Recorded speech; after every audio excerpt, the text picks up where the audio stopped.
Oh, Senator Joel Villanueva is recognized.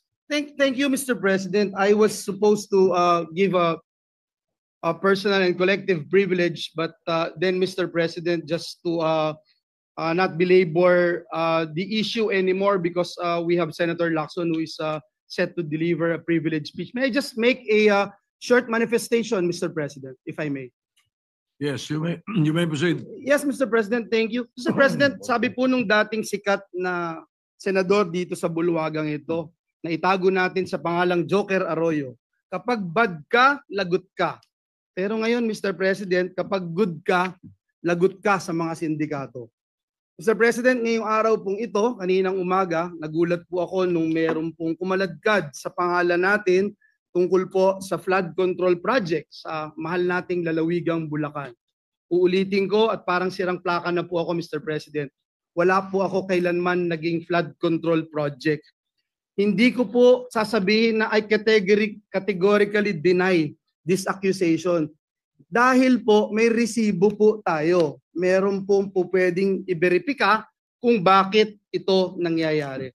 Mr. President, noon pa man tayo ay lumalaban na against this flood control issues, Mr. President. 2023, I'm just not sure, Mr. President, kung ready na po yung staff natin para i-show yung video na since 2023 ay dito po sa mismong bulwagan na ito at sa mga committee hearings, binabanggit na po natin ito. Please.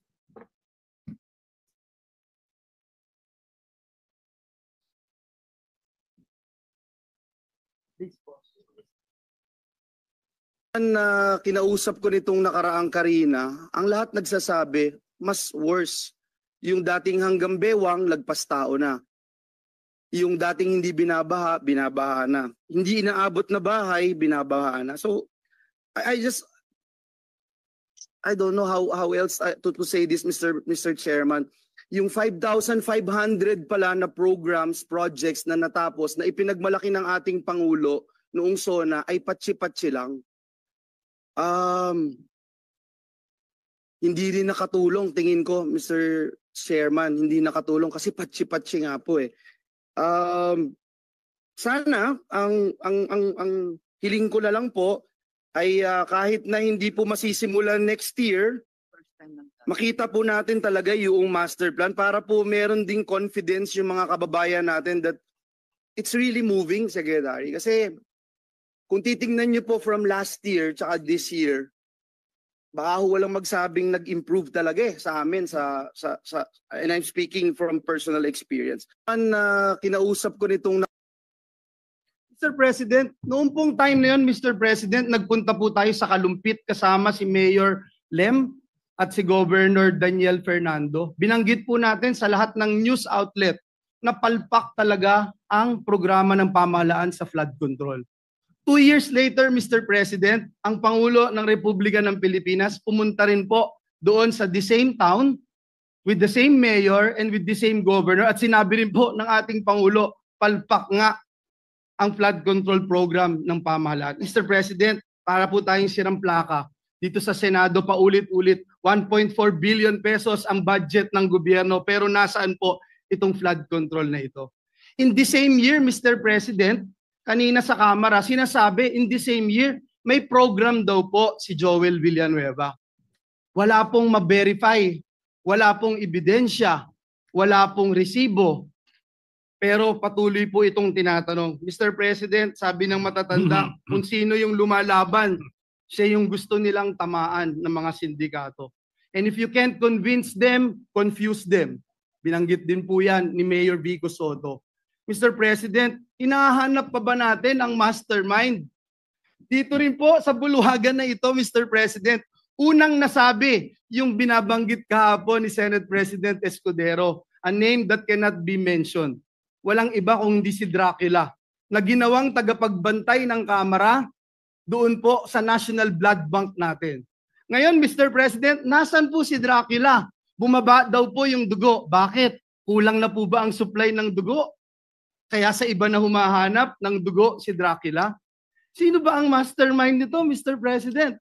Hindi po ba ganito rin po yung ginawa sa atin 2 years ago nung nilabanan natin yung people's initiative na may mga script na pinababasa at basa, scripted lahat. Kahit walang ebidensya, i-contempt mo. Kahit walang ebidensya, ipako mo sa krus.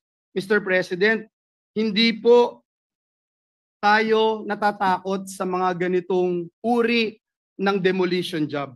Handa rin po tayong madungisan ang ating pangalan, mainsulto o batikusin kung ito naman po ang magliligtas sa ating mga kababayan at tundok sa anlibaha. Mr. President, let me put this on record. Alam ko po kung bakit lumabas ang pangalan ko. Kahapon ho, Ginoong Pangulo, and Senator JV and Senator Chis would attest to this.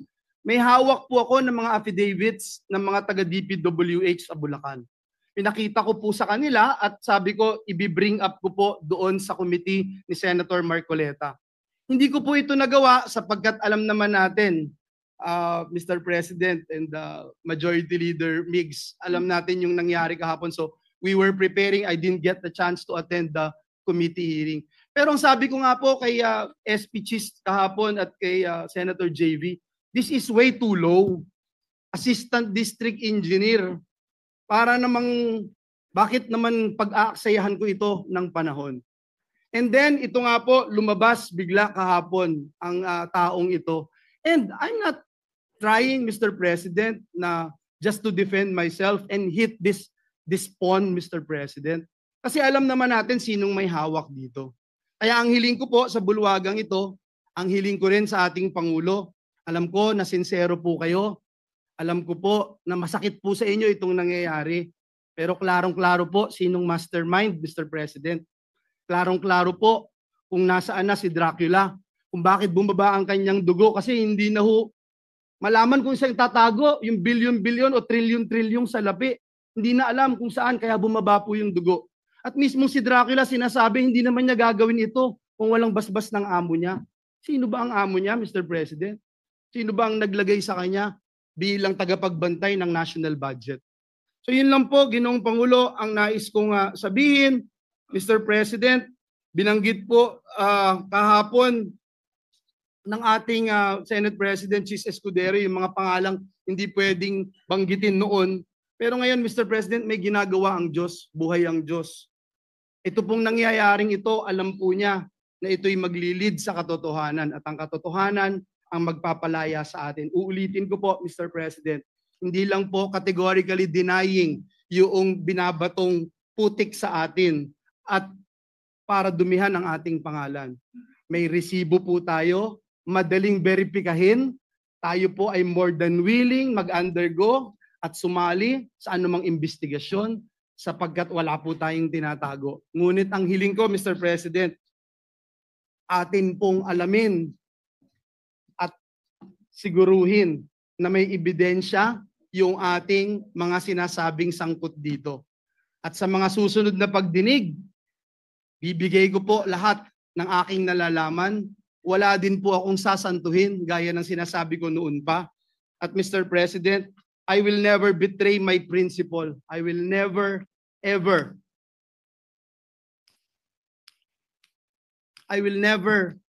Mr. President, destroy the name that was given to me by my parents, Mr. President, because it's priceless, Mr. President. The Bible says a good name should be chosen than great riches.